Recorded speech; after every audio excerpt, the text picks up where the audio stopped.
ধাতব মুদ্রা পানিতে ভাসলেই টাকা, লাখ লাখ কোটি কোটি টাকা। কত নেবেন, কত নিতে পারবেন? রুম ভর্তি টাকা। যা নিতে পারবেন তুলে নিয়ে আসবেন, শুধুমাত্র মুদ্রা পানিতে ভাসলেই হলো। এভাবেই একজনকে বলছিলেন ক্রেতার নিয়োগ করা কেমিস্ট। কেমিস্ট আরো বলেন, আর একটা কাজ করতে পারেন, আমরা বিদেশি ব্যাংকে অ্যাকাউন্ট করে দেব, কার্ড দিয়ে টাকা তুলবেন। প্রয়োজনে এদেশে নাই বা থাকলেন, টাকা হলে কি আর দেশে থাকার দরকার আছে? ইতালি বা আমেরিকায় থাকবেন। এই প্রতিবেদক মাত্র একবারই সেই কেমিস্টের সাক্ষাৎ পেয়েছেন, পরে তাকে আর পাওয়া যায়নি। তিনি একজন ক্রেতার অধীনে ৬০,০০০ টাকা বেতনে কাজ করেন। সেই কেমিস্টের সঙ্গে কথা বলে জানা যায়, ধাতব মুদ্রা বলতে বোঝায় কয়েন। এখন আমাদের দেশে ১ টাকা, ২ টাকা ও ৫ টাকার কয়েন রয়েছে। এই কয়েন বিক্রি করা যায় না, বিক্রির জন্য বিশেষ কয়েন এবং বিশেষ বৈশিষ্ট্যের দরকার। জানা যায় ১৭১৭, ১৮১৮ ও ১৮৩৯ সালের কয়েন বিক্রি হয়। এতে বটগাছ, উস্তেলা, জোড়া ডাব, খেজুর গাছ ও রানী মার্কা থাকে। কয়েন হতে পারে তামার বা রূপার। অবশ্যই সেই কয়েন হতে হবে ইস্ট ইন্ডিয়া কোম্পানির এবং তাতে আরবি, ফার্সি বা উর্দু লেখা থাকলে চলবে না। কেমিস্টের ভাষ্যমতে এই ধরনের এক একটি কয়েনের দাম ৫ কোটি টাকা থেকে ৫০০ কোটি টাকা পর্যন্ত হতে পারে। তবে দাম নির্ভর করে কয়েনটি পানিতে ছেড়ে দিলে ভাসে কিনা তার উপর।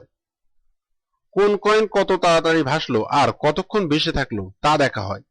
যত কম সময়ে ভেসে উঠবে তত বেশি দাম হবে। পানিতে ভাসার পরীক্ষাও করা হয় বিশেষ কায়দায়। এই পরীক্ষার ক্ষেত্রে কাঁচের বোতল বা জার ব্যবহার করা চলে না।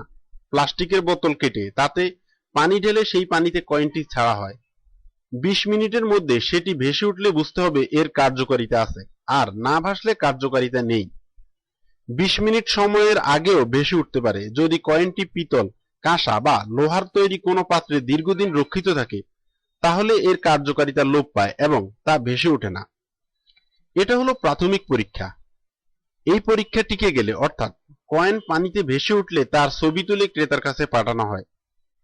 সেখানে বাকি পরীক্ষা করা হয়। ওজনেরও একটি পরীক্ষা রয়েছে। এছাড়া কয়েনের উপর চিনি রাখলে চিনি গলে যায় কিনা সেটাও লক্ষ্য করা হয়। সংশ্লিষ্ট সূত্র জানায়, কেবল ১৮১৮ সালের কয়েনে যদি বটগাছ মার্কা থাকে, তাহলে সেটা পানিতে না ভাসলেও বিক্রি করা যায়। এ ধরনের এক একটি কয়েনের দাম ২ লাখ থেকে ৪ লাখ টাকা। জগন্নাথ বিশ্ববিদ্যালয়ের রসায়ন বিভাগের চেয়ারম্যান অধ্যাপক ডাক্তার মোহাম্মদ শাহজাহান বলেন, এই কয়েন কি কাজে ব্যবহার করা হয় তা সঠিকভাবে জানা নেই। দামি কোনো গহনা তৈরিতে ব্যবহার করা হতে পারে।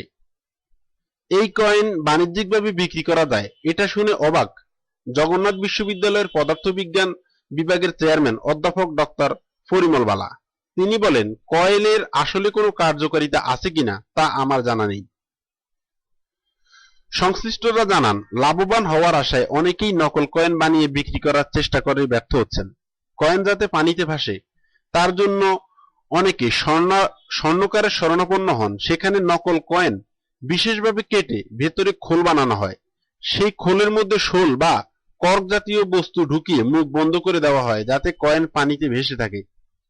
তবে এই প্রক্রিয়ায় সফল হওয়ার সম্ভাবনা খুবই কম, কারণ ক্রেতা নিজে বা তাদের কেমিস্টরা কয়েনের ওজন মেপে দেখেন, খোল বানানো কয়েনের ওজন কমে যায়।